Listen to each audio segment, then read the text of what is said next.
Kata Habib Umar, untuk kita merasa sejahtera, merasa tenang, merasa tenteram, itu adalah zikrullah. Bila mana kita ingat pada Allah, kita menyebut nama Allah, kita beribadah kepada Allah, kita punya hati akan rasa tenang, akan rasa bahagia, akan rasa tenteram. Siapa dalam hidup tak ada ujian? Semua orang ada ujian, semua orang ada masalah, semua orang diuji dengan sebahagiannya, diuji dengan hutang, diuji dengan musuh dan sebagainya. Semua akan diuji dengan perkara tadi. Ujian-ujian itu akan menyebabkan kita rasa serabut, kita rasa tak tenang, bahkan adanya anxiety dan sebagainya. Maka di antara bentuk untuk mententeramkan hati kita adalah dengan zikrullah, berzikir kepada Allah Subhanahu wa taala. Itu satu. Yang kedua, kata Habib Umar, di antara cara untuk mententeramkan hati, menenangkan hati adalah dengan bangun malam, qiyamul lail. Bangun malam ni tuan-tuan sekalian, ibadahnya luar biasa. Yang tak ada pada ibadah-ibadah yang lain, pada waktu malam ini kitanya bermunajat pada Allah, nangis luah pada Allah Ta'ala. Sebab waktu tu orang tengah tidur, orang tak ada waktu tu, kita saja sama Allah Ta'ala. Dan waktu tu lebih mudah untuk tak riak dan tak sombong dalam beramal. Sebab waktu tu ramai orang yang tidur, ramai orang yang rehat, maksudnya tak ada orang waktu tu, kita saja dengan Allah Ta'ala. Jadi waktu qiyamul lail malam adalah waktu untuk kita paling tepat mencari hati yang tenang. Kita punya hati ni sepatutnya ada ketenangannya, tapi disebabkan kita tak cari, kita tak usaha untuk mendapatkan dia, makanya dia tak dapatlah kat kita, dia dapat kat orang lain yang mencari. Jadi mana tempat nak cari hati yang tenang adalah pada ibadah di waktu malam. Sepertiga malam Allah Ta'ala kabulkan hajat kita, Allah Ta'ala ampunkan dosa kita, Allah Ta'ala tunaikan hajat hati kita. Sehingga dalam hadis kudusi Allah Ta'ala pernah berfirman, kam min mustaghfirin, berapa ramai orang beristighfar pada malam ini, aku terima istighfarnya. Kam min taibin, berapa ramai orang yang bertaubat, aku terima taubatnya. Kam min dhi hajah, dan berapa ramai orang yang punya hajat, aku nak kabulkan hajat hati dia. Jadi itu sepertiga malam. Jadi tuan-tuan sekalian, itu di antara cara kedua untuk kita memperoleh ketenteraman hati. Di antara cara yang ketiga adalah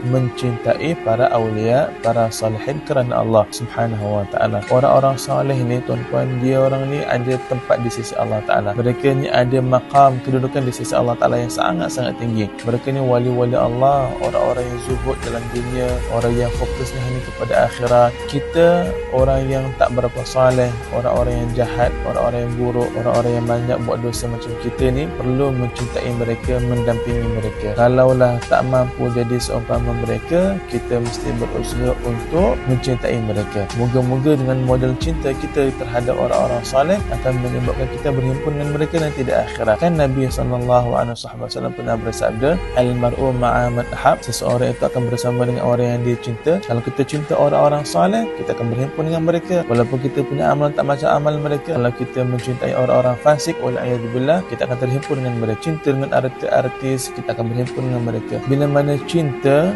makna kita suka mendengar kata-kata mereka. Kalau dah nama cinta, kita suka dengan ataupun baca sirah mereka. Kalau dah namanya cinta, kita cuba teladani kehidupan mereka, kita cuba ikut jejak langkah mereka, kita tahu pakaian mereka, kita cuba untuk buat apa yang mereka suka. Itu kan nama cinta. Makanya itulah 3 modal kata Sayyidina Habib Umar untuk merasai manisnya iman. Pertama, zikrullah. Yang kedua, ibadah di waktu malam, qiyamul lail, dan juga mencintai para salihin kerana Allah Subhanahu wa taala.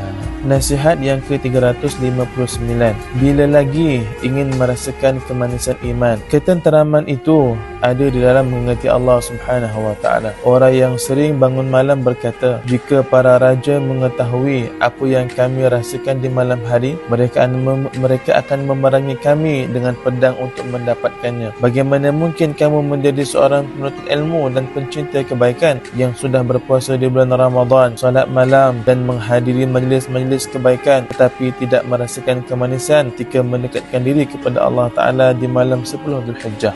Kamu masih tidak merasakan kenikmatan bermunajat kepada Allah? Apa yang kamu tunggu? Menunggu hingga sampai kematian baru ingin merasakan? Sekiranya kamu jujur sejak hari pertama, rasa itu akan datang kepadamu. Apa yang menghalangimu dari merasakan itu?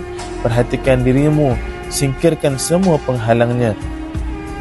Ini perkara yang mana jika ada pada seseorang, dia akan merasakan manisnya iman, iaitu mencintai Allah dan Rasulnya sallallahu alaihi wasallam lebih dari segalanya dan mencintai seseorang kerana Allah. Lihatlah orang-orang baik dan salih di zamanmu, di negaramu, mereka yang telah mendahuluimu yakni meninggal. Cintailah mereka kerana Allah.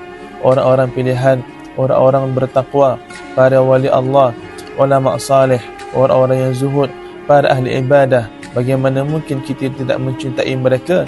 Jika tidak mencintai mereka kerana Allah, ke mana perginya cinta di dalam hati kita? Sayyidul Habib Umar bin Hafidh.